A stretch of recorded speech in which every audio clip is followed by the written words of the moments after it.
하나님이 큰 구원으로 당신들의 생명을 보존하고 당신들의 후손을 세상에 두시려고 나를 당신들보다 먼저 보내셨느니, 그런즉 나를 이리로 보낸 이는 당신들이 아니요 하나님이시라. 하나님이 나를 바로에게 아버지로 삼으시고 그 온 집의 주로 삼으시며 애굽 온 땅의 통치자로 삼으셨나이다.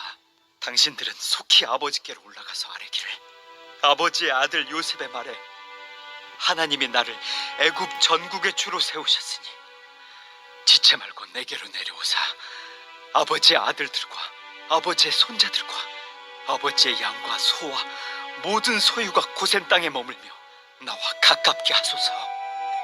흉년이 아직 5해가 있으니 내가 거기서 아버지를 봉양하리이다.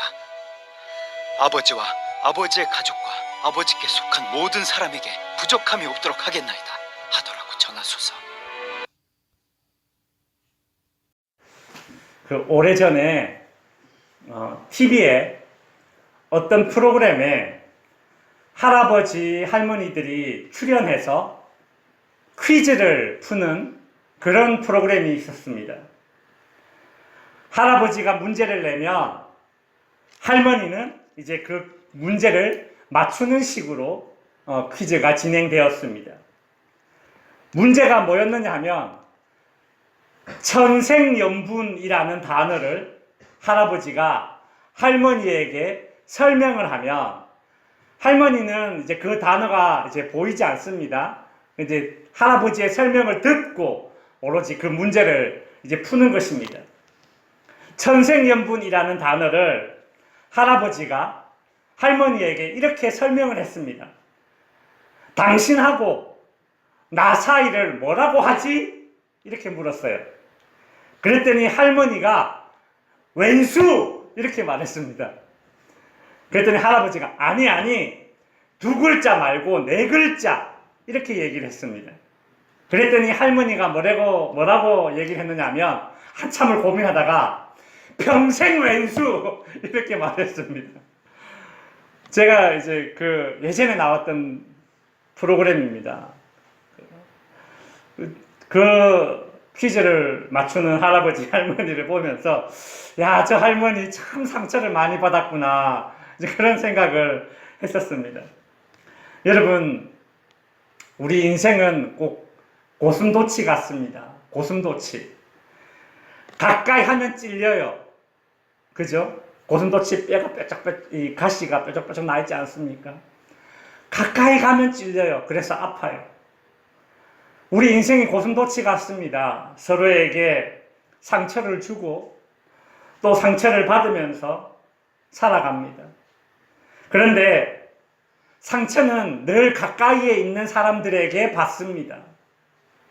그래서 가장 가까이에서 지내는 사람들, 즉 가족끼리 상처를 주고 받습니다. 오늘 본문에 나오는 요셉도 제일 큰 상처를 가족에게 받았던 사람 중에 한 명입니다. 요셉에게 하나님의 꿈이 심겨졌고 그 요셉의 꿈은 사람들에게, 특별히 주변에 있는 형제들에게 미움을 받는 대가를 치러야 했습니다. 요셉은 이집트의 노예로 팔려가는 인신매매를 당했고 보디발의 집에서 그의 성실함은 정당한 대가를 받지 못했습니다. 오히려 억울한 누명을 쓰고 감옥에 갇히는 것이 요셉의 인생이었습니다. 요셉은 감옥에서도 같이 갇혀있는 그 죄수들, 특별히 바로의 신하들에게 친절을 베풀어줬죠. 그들의 꿈도 해석해 주었습니다. 그러나 그 요셉의 꿈대로 감옥에서 나간 이 바로의 신하들은 요셉을 잊어버렸습니다. 안중에도 없었습니다. 그것도 모르고 요셉은 언제 자기를 구원해 줄까 마냥 기다리고 있습니다. 막차는 이미 떠나갔는데 버스가 지나간 정류장에서 그냥 마냥 기다리듯이 그냥 그렇게 기다리고 있지만 그 요셉은 잊혀진 사람이었습니다. 그렇지만 요셉을 통한 하나님의 꿈이 결국에는 꽃이 피기 시작하죠. 이집트의 바로 왕이 꿈을 꾸었습니다. 그러나 바로 곁에는 그 꿈을 해석할 능력자가 없습니다. 그제서야 요셉과 함께 감옥에 갇혀있던 신하가 요셉을 기억하게 되고 바로 왕 앞에 요셉이 딱 세워지는 그날이 오게 되는 것입니다. 요셉은 바로 왕의 꿈을 해석해주고 애굽의 국무총리가 됩니다. 요셉의 인생에 봄이 왔습니다. 그러나 다 끝난 것이 아닙니다. 여러분, 봄이 왔다고 다 끝난 것이 아니더라고요. 아, 이제 따뜻하구나 싶었는데 꽃샘추위가 남아있지 않습니까? 꽃이 열매로 맺어지기 위해서 꽃샘추위를 지나가야 되는 것입니다. 하나님의 꿈이 열매로 맺어지기 위해서 마지막 관문이 남아 있습니다. 그 마지막 관문이란 무엇인가? 바로 오늘 본문에 나오는 장면이죠. 어떤 장면입니까? 관계의 회복. 요셉이 자신을 죽이려고 했고 자신을 인신매매로 팔아버렸던 그 형제들과의 관계를 회복하는 마지막 관문이 남아 있습니다. 오늘 본문은 극심한 흉년을 당해서 애굽을 찾아온 요셉의 형들을 국무총리가 된 요셉이 만나서 화해하게 되는 그런 장면입니다. 요셉은 자신의 신분을 숨기고 여러 가지 시험을 해가면서 자기를 팔았던 형들이 아직도 그런 저질 인성을 가지고 있는지 이 모양 저 모양으로 테스트를 해봅니다. 사실 우리가 지금 이 시간에 다 다루지는 않았지만 요셉에게는 상당히 이 상처로 인한 쓴뿌리가 남아있는 사람입니다. 창세기 42장에서 44장까지를 보면 요셉이 형들을 대하는 모습과 테스트하는 장면들을 보면 요셉에게 여전히 쓴뿌리가 남아있음을 보게 됩니다. 이것은 당연한 것입니다. 상처받은 사람으로서 이것은 당연한 것입니다. 어찌 자신을 죽이려고 했고 자신을 팔아버린 형들에게 쓴 감정이 없을 수가 있겠습니까? 제가 언젠가 이런 얘기를 들었습니다. 어떤 남편이 아내를 너무 힘들게 하니까 그렇게 힘들게 하는 남편을 쏙 빼닮은 아들놈까지 괜히 미워지는 겁니다. 그 얘기를 들었습니다. 아, 그렇구나. 그게 사람의 마음이구나. 형들을 처음 마주쳤을 때에 요셉의 마음은 아주 복잡했을 것입니다. 지나간 그 고난의 기억들이 주마등처럼 요셉의 머릿속을 스쳐 지나갔을 것입니다. 그들로 인해서 그 꿈 많던 요셉이 10대에 받았던 그 상처들, 20대에 당했던 그 좌절과 고난들, 요셉은 그 감정들과 싸워야 했습니다. 우리를 해치고 우리를 망가뜨리는 그런 사람들을 용서하는 것은 언제나 어려운 일이며 고통스러운 일입니다. 그러다가 요셉은 형들과의 이 만찬 자리에서 형제들의 그 변한 모습을 보고, 특별히 유다의 말을 통해서 형제들이 전과는 다른 사람으로 바뀌었다라는 확신이 들자 그때 요셉이 큰 소리로 울었는데 그 울음소리가 바로의 궁중에까지 들렸다라고 합니다. 대성통곡했다는 겁니다. 요셉이 애굽으로 팔려와서 보낸 지난 20년간의 시간이 요셉에게 어떤 의미였을까? 그 생각을 해보니까 요셉의 이 감정이 이해가 되어집니다. 요셉도 사람인지라 오랜 시간 겪어야 했던 아픔들을 잊지는 못했을 것입니다. 요셉은 형들에게 그러나 그 받았던 상처와 감정들, 그 쓴뿌리들을 다 제거하고 그 형제들에 향한 정을 억제하지 못하고 자기 자신이 요셉임을 밝힙니다. 그러자 요셉의 형제들은 요셉의 보복을 두려워합니다. 왜냐하면 어린 시절 요셉을 이집트의 노예로 팔아버렸던 일로 인해서 요셉이 복수할까봐 두려웠던 것이죠. 그러나 요셉은 오히려 그런 형제들을 위하여 안심시킵니다. 오늘 본문 45장 5절에 보시면 당신들이 나를 이곳에 팔았다고 해서 근심하지 마소서, 한탄하지 마소서. 하나님이 생명을 구원하시려고 나를 당신들보다 먼저 보내셨나이다 라고 말합니다. 요셉은 눈물로써 지난 모든 일들, 형들이 자신에게 씻을 수 없는 상처를 준 사건들을 용서하게 됩니다. 여러분, 그 선한 힘은 어디에서 나오는 것일까요?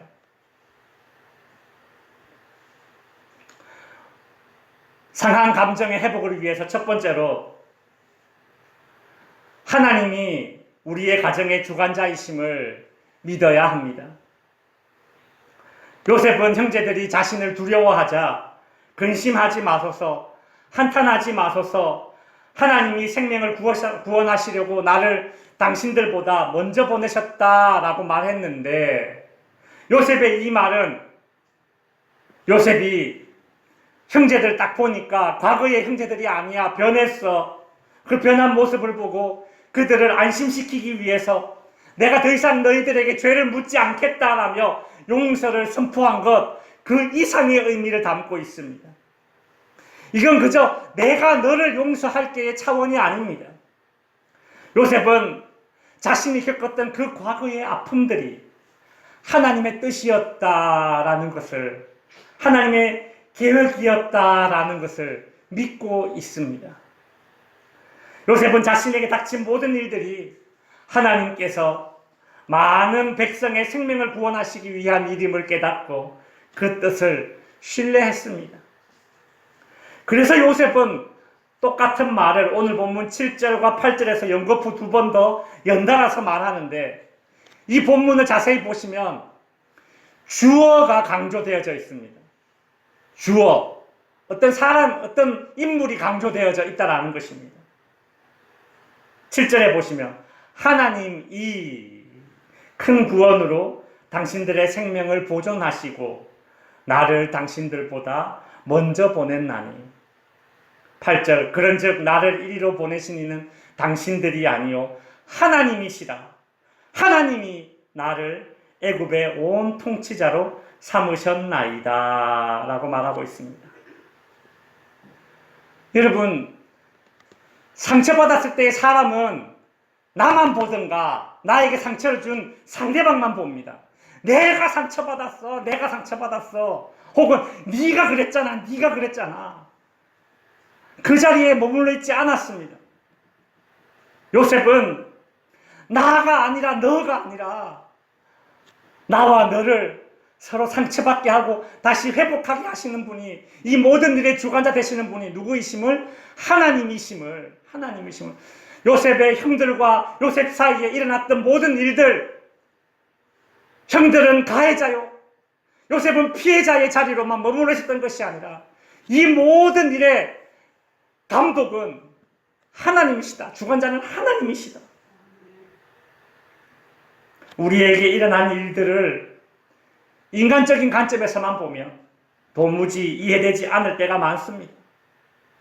그러면 나를 원망하든 상대방을 원망하든, 좀 믿음 조금 있다고 하는 사람들은 또 하나님까지 원망하려 들죠. 하나님께 억하 감정을 쏟아부으려고 합니다. 그러나 성도 여러분, 요셉이 지금 하나님의 이름을 언급하는 것은 그런 차원이 아니지 않습니까? 요셉은 자신의 고난을 하나님의 관점에서 본 겁니다. 이 모든 일들, 이 엄청난 상처와 갈등, 그것도 제일 가까운 가족들에게 주고받은 상처와 갈등을 겪으면서 요셉은 그 상처와 갈등마저도 하나님께서 다 주관하고 계신다라는 사실을 믿게 되었습니다. 그랬기에 형제들을 이미 용서하고 사랑으로 대할 수 있었습니다. 마찬가지로 하나님은 지금도 우리 가정의 주관자가 되심을 믿으시기 바랍니다. 우리가 서로 가까이에 있어서 마치 고슴도치처럼 서로를 찌르고 또 찔리기도 하지만, 그래서 아프기도 하지만, 너와 나와 가까이 있어서 서로 상처를 주고받게 하신 분이 바로 하나님이시라는 이런 믿음을 우리가 가져야 하는 것이죠. 애들끼리 싸우거나 다툴 때에 선생님이나 부모님이 그 싸운 두 명을 이렇게 앉혀놓고 서로 사과해라, 너도 사과 받아라, 그렇게 종용할 때가 있습니다. 그러면 애들은 마지못해서 미안, 내가 잘못했어, 이렇게 말한 후에 뒤에 꼭 이 말을 덧붙일 때가 있습니다. 됐냐? 이래요. 이건 진심으로 용서를 구할 그런 마음의 준비가 안 되어 있다는 겁니다. 말로만 용서를 비는 것입니다. 말로만 용서를 비는 것은 관계의 회복이 일어나지 않습니다. 오히려 더 깊은 상처만 줄 뿐입니다. 저는 오늘 본문에서 요셉이 형들을 용서하는 장면을 보면서 요셉의 용서가 말뿐인 용서도 아니요, 그저 순간적으로 폭발하는 어떤 그런 감정적인 용서도 아니요, 용서하려는 의지가 진심으로 담겨진 그런 진정한 용서였다는 것을 확인해 볼 수 있었습니다.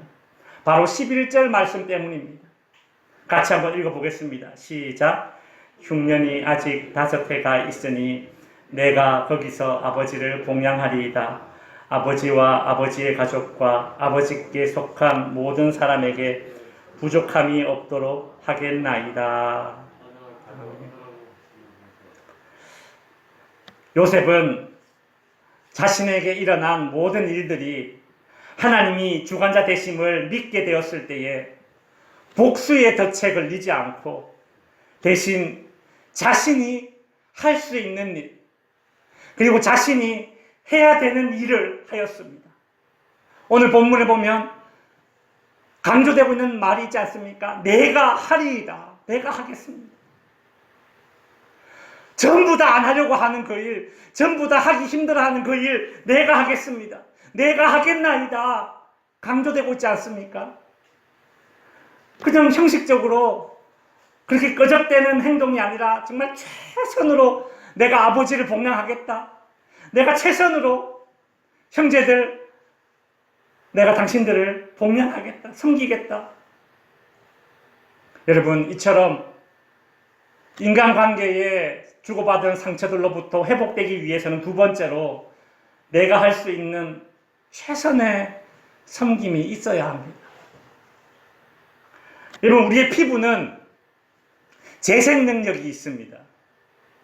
우리 피부는 28일마다 새 것으로 교체가 된다고 합니다.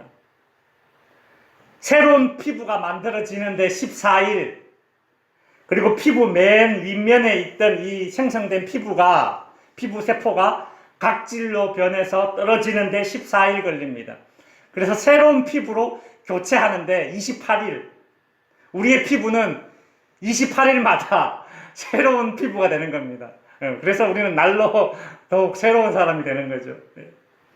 우리 눈에 잘 보이지 않지만 우리의 피부는 외부로부터 상처를 탁 받으면 이 피부 세포 중에 섬유아 세포라는 그 세포가 있는데 이것이 세포와 세포 사이에 틈을 메워서 상처를 회복하게 그렇게 도와준다고 합니다.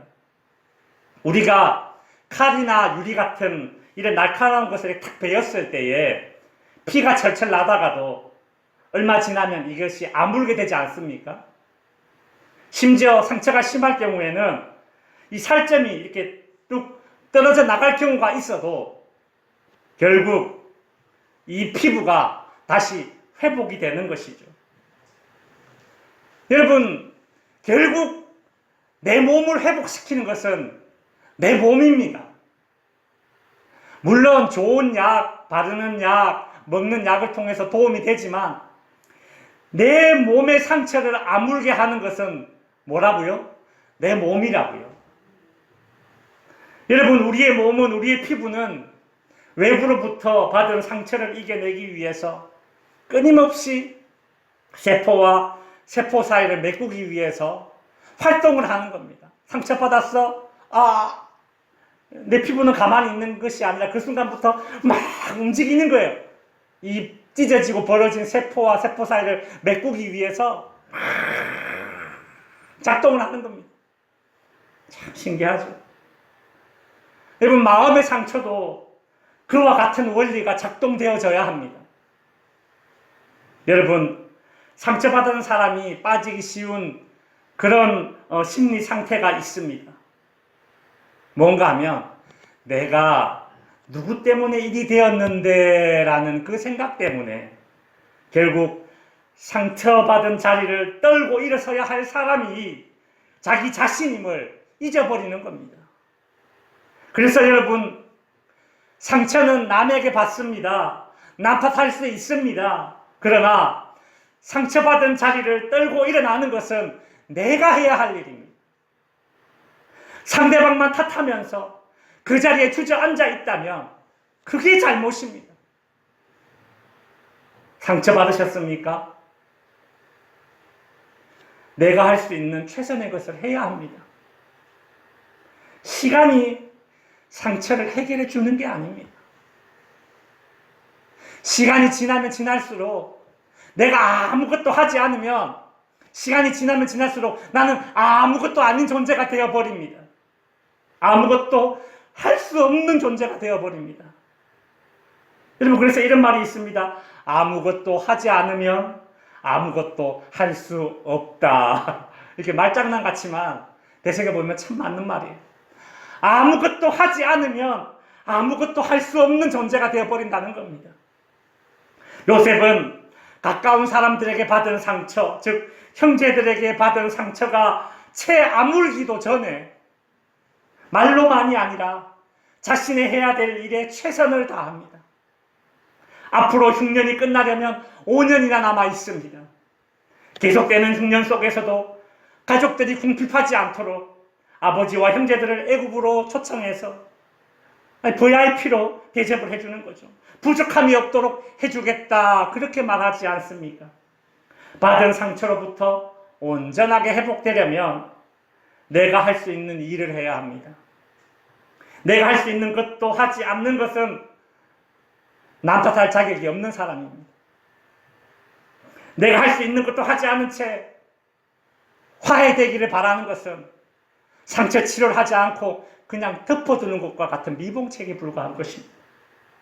내가 할 수 있는 최선의 섬김으로 사랑을 나타낼 때에 진정한 회복이 이루어지는 것입니다. 성도 여러분, 민족의 명절을 맞이해서 많은 친지들, 가족들 만났을 것입니다. 만날 때는 와 반갑다 하지만 또 주고받는 대화들 속에 서운한 것도 있고 또 내 마음을 후벼 파는 말들도 오고 갔을 것입니다. 그러면서도 동시에 우리는 우리 가족이 화목한 가족이 되기를 바라는 것이 또 우리들의 마음이죠. 그러나 참 쉽지 않습니다. 우리는 연약하고 우리 안에는 이 죄성이 남아있기 때문에 우리에게 항상 좋은 얘기들만 오고 가지 못하고 우리에게 항상 좋은 날만은 잊지 못합니다. 가족 간의 갈등이 그래서 더욱더 우리에게 큰 상처로 다가옵니다. 가족 간이기 때문에 갈등이 있고 상처가 있습니다. 우리는 오늘 본문에 나오는 요셉과 그의 형제들 사이에 있었던 갈등, 그 상처가 어떻게 회복되고 화목될 수 있었는지를 살펴보았습니다.